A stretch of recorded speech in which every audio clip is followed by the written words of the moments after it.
I know it can be challenging to come up with a big lump sum of money to cover your down payment and or your closing costs.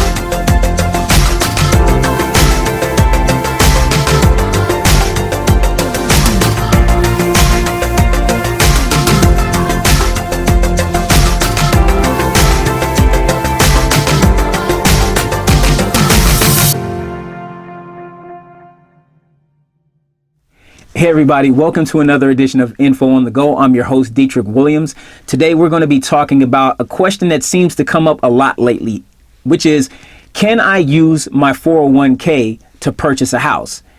And the short answer is, it's your money, so yes.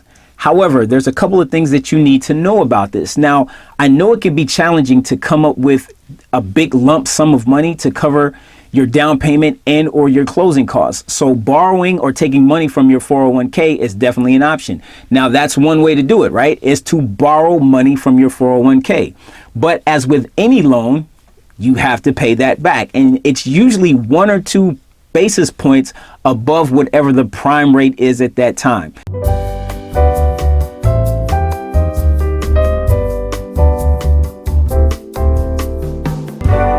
So, yes, you can borrow money, but you have to pay it back, and it's probably going to cost you a little bit more. Now, your employer may not let you contribute to the 401k as long as you have that loan out, and they may not provide matching contributions as long as you have that loan out.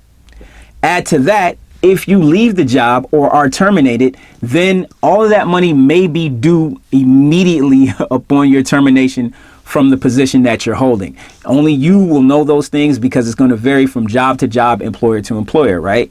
And then finally, what I call the piece de resistance is, because your 401k is a retirement account, you're not supposed to touch it until you turn 59 and a half. Now, part of that is because you get tax benefits. It's tax deferred, which means the amount you contribute comes off of your gross first, and then you're taxed on the remaining amount that's left. So you don't have to pay taxes up front. You're lowering your tax basis on the front end, but you're paying taxes on the back end when you start making your withdrawals and retirement age. Now, the big advantage to that is by the time you reach that point, your tax basis should be way down. So the amount that you're paying in taxes should be considerably lower than what you would currently pay. On top of that, if you take money out early, you get hit with a 10% penalty for taking that money out prematurely. So those are some things that you have to think about when you are considering whether to take a loan from your 401k. The second way that you can take money out of your 401k is through a hardship withdrawal. Now, similar to the loan, you're going to get hit with that 10% penalty for withdrawing the funds early, but you're also going to get hit with another type of tax, income, and that's typically about 20%. So when you take the money out during a hardship withdrawal, understand you could be paying up to 30% in taxes based on what you're withdrawing. So you have to sit down with your financial advisor or your tax advisor to determine whether this strategy really makes sense for you. Now, I'm not encouraging you to withdraw money, leave it in, whatever the case may be.